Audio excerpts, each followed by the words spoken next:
Okay, points. Right in the package. Now these I do get right from Kohler. I've never run anything but Kohler points. I don't know if anything else is any good or not. Put a cloth in there and just pull it through. Dumbass. Leave a bunch of crud behind there. Pull that through there just to make sure that those didn't oxidize while they were sitting. Now let me grab a couple of things. Okay, points rod. That's this guy, which I'm just wiping down. You can see it has a steel tip on it, so you want that tip out. And then I'm also just going to go ahead and a little motor oil will be fine.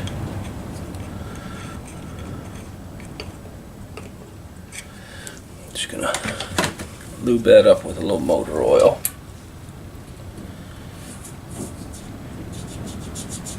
Okay, feels pretty good. And then the points go on there.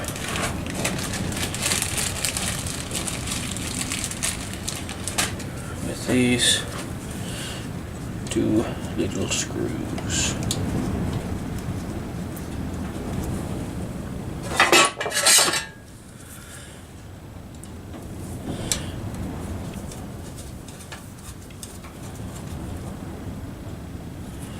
One.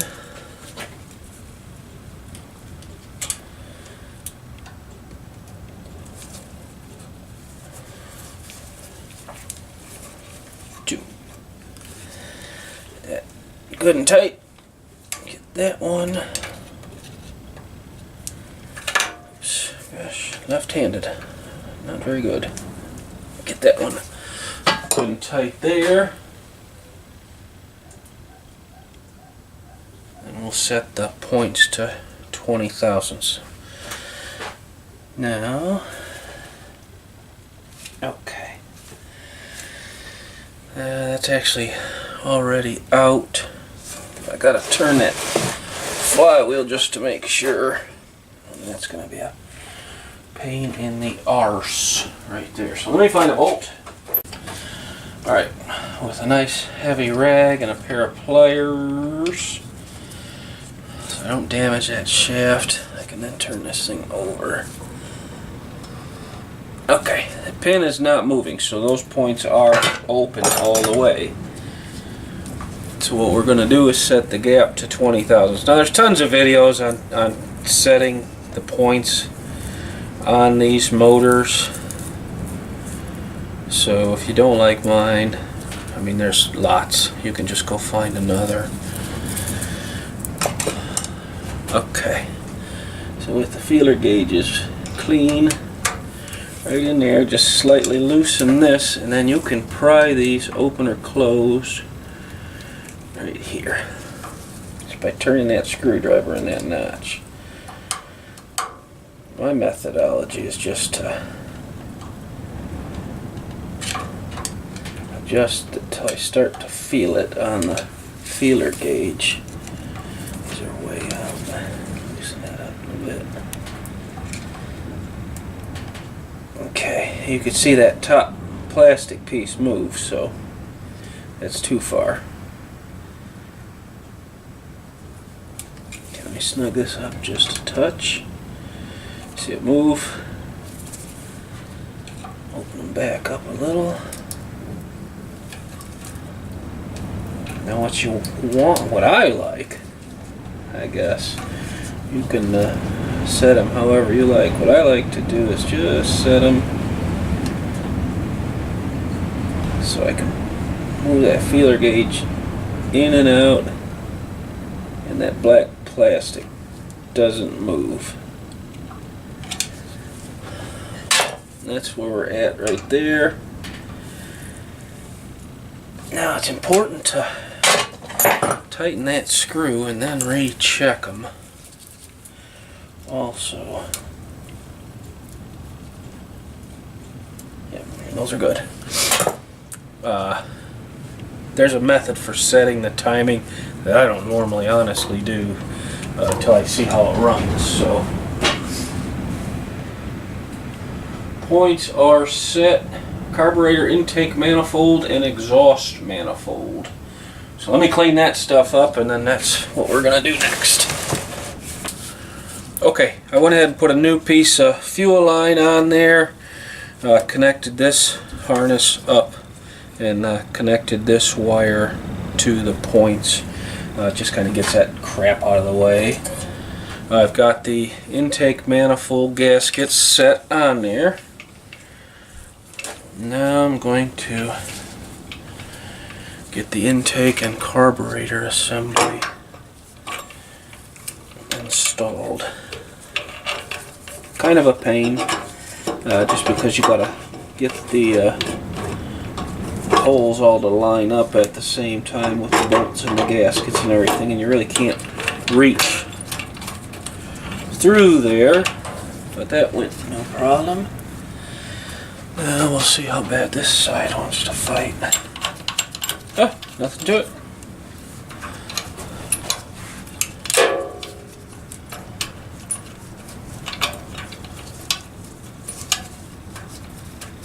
Okay, let me find a torque spec on that real quick now. Phew, that's a long way to go. 150 inch-pounds. So, let's see what we can do here. Should have a 1/2 inch. No.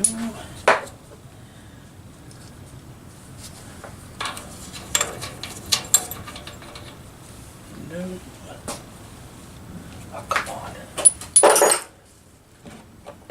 Is that the one socket I put away?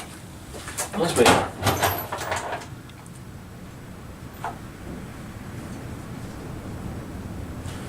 1/2 inch. Alright, I'm just going to use this to run these down till they're snug.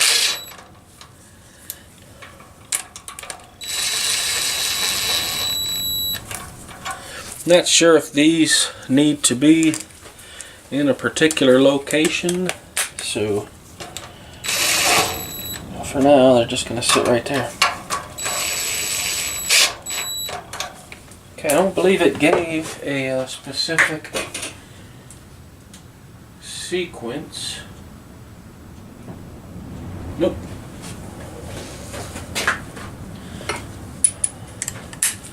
So I think I'll probably do about 100. Probably do 1, 2, 3, 4. But like I said, I'm probably doing 100 or so first.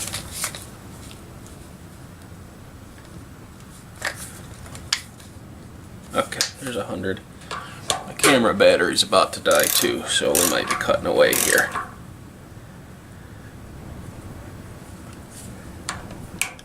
Okay, 100.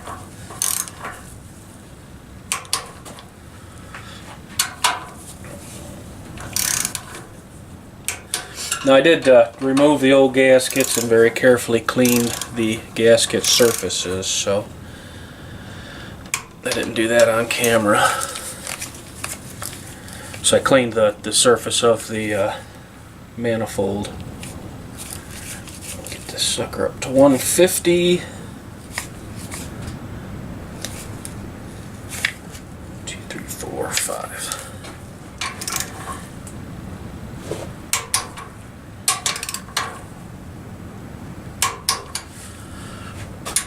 Choke cable broke, so I've kind of got this rigged up choke on there right now. I'm gonna have to buy a new choke. Now the exhaust manifold. Yep, same thing.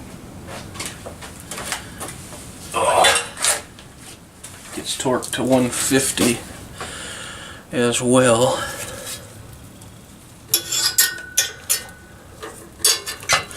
Find the gaskets there. And the intake and exhaust gaskets look identical, except sorry about that. The exhausts are this shiny silver.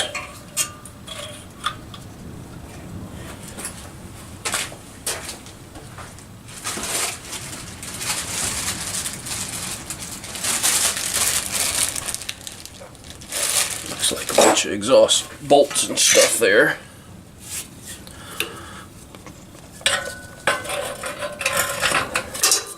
Oops. There we go. Okay, now there's one bolt here that will get done after I torque these down, and I've got to try to remember exactly what we had here. Yeah, there's two Allen heads with lock washers.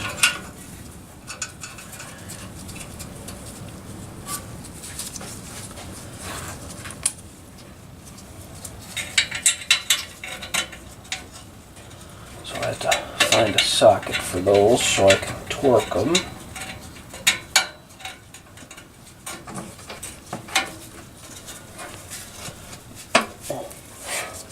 Okay, let me find that socket. That's it. Okay, so let me just try and snug this Allen screw up here.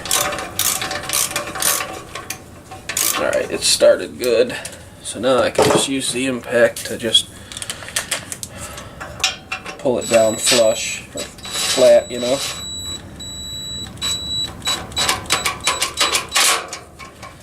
Okay. What's that?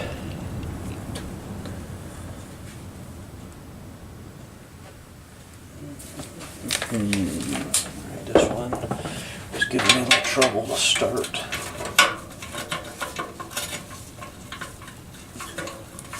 Okay, there it goes. Oh, that'll pull down snug there. And then there's these two spacers that'll go there. And then I believe this shroud has to go on.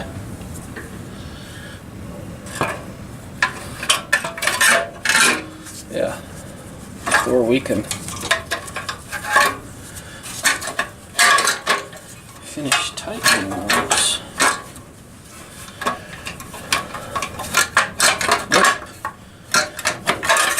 Now, there's definitely space underneath there, so we can go ahead and put these nuts on.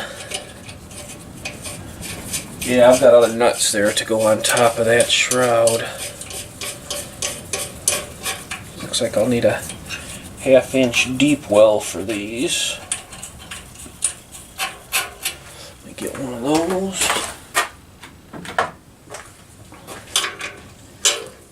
Okay. So, same thing, I'll do 100 and then 150.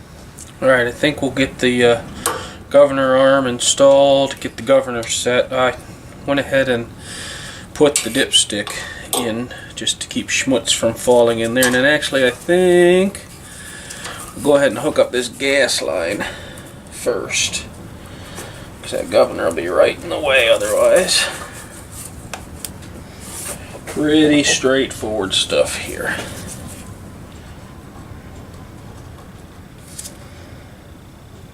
Now I'm not rebuilding the carburetor right now because the motor really ran fine, and I don't see a real reason right now to rebuild it. The the throttle shaft has got a little bit of play in it, so it probably needs, I don't know if they still make the kit where you bush the throttle shaft or not, but if that is available, it probably needs to have that.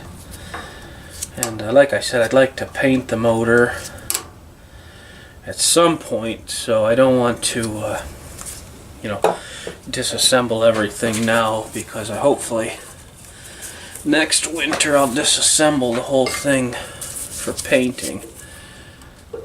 This thing is fighting me. See if I can use these pliers to help it on here a little bit.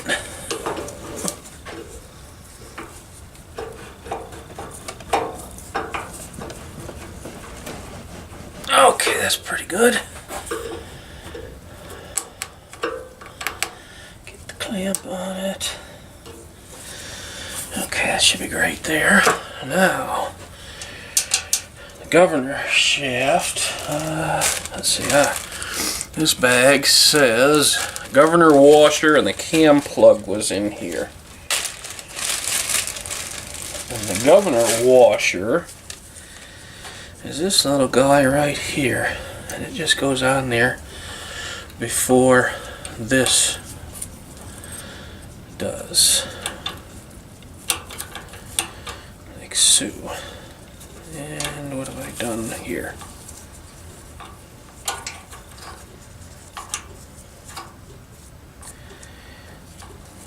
Something is amiss.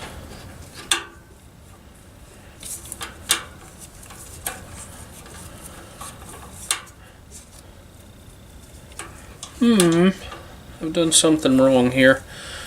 Let me go back to the manual. We'll figure that out and then we'll come back.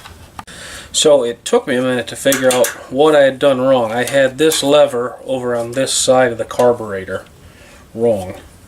So now we're going to push that lever as far away from the carburetor as it'll go, and then we're going to turn the governor shaft clockwise as far as it'll go while holding that. Holding the shaft, you're holding the arm. You can use your third hand then to tighten this. Okay, now that's locked onto the shaft, and then the spring should go in the second hole. Let me double check that real quick. Okay, it's the fifth hole from the pivot. So 1, 2, 3, 4, 5. That's where I got second hole from. It's the second hole that direction, but whatever. You'll get the idea. So that is the governor. Let me get a couple of spark plugs out. We'll throw some spark plugs in this guy. We got to get the points on there yet, so we got a little ways to go. Alright, the spark plugs are a Champion RV17 YC. That's what Champion currently recommends. And you can torque them to... A lot of guys, don't torque spark plugs. I've replaced a lot of threads, a lot of heads because you couldn't repair them over the years. So, cheap insurance. If you have a torque wrench, use it. And I bet you'll find the first time you actually use a torque wrench to install a spark plug that you've been over tightening yours for a long, long time. They do not go as tight as what everybody thinks they do.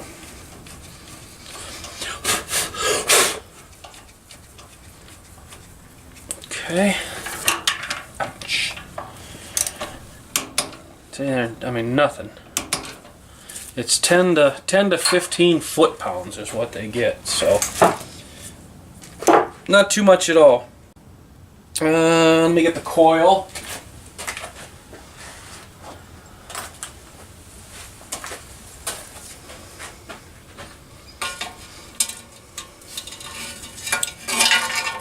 Okay, I left some of the wiring intact on the coil.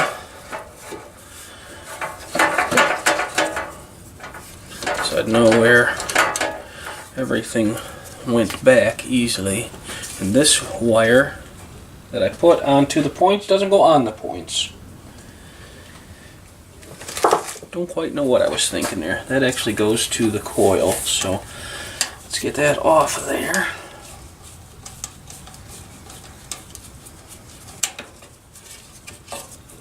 Need to probably pick up a set of plug wires for this guy also.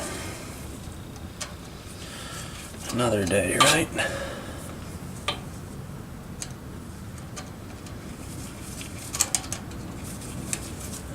put that on. Not time for that.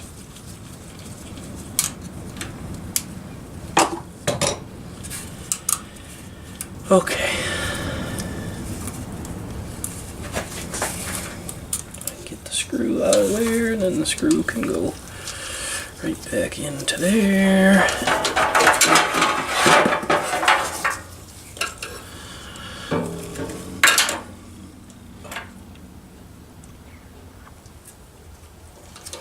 So let's see.